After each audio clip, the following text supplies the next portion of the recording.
Assembly శీతాకాల సమావేశాలు స్వల్ప విరామం తర్వాత శుక్రవారం నుంచి ప్రారంభమవుతున్న వేళ పలు కీలక అంశాలపై చర్చకు అధికార పక్షం సిద్ధమైంది.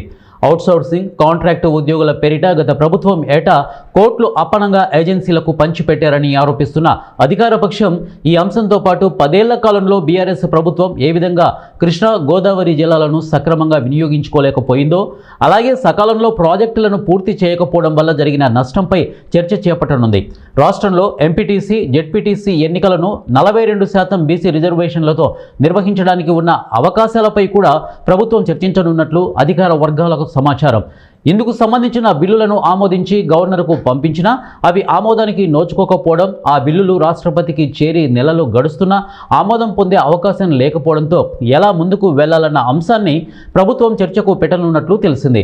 అన్ని రాజకీయ పార్టీల నుంచి వచ్చే అభిప్రాయాల ఆధారంగా ఒక నిర్ణయానికి రావాలని సర్కార్ భావిస్తున్నట్లు చెబుతున్నారు. పంచాయతీరాజ్ ఎన్నికలను 42% రిజర్వేషన్లు వర్తింప చేయకుండానే పూర్తి చేసిన విషయం విదితమే.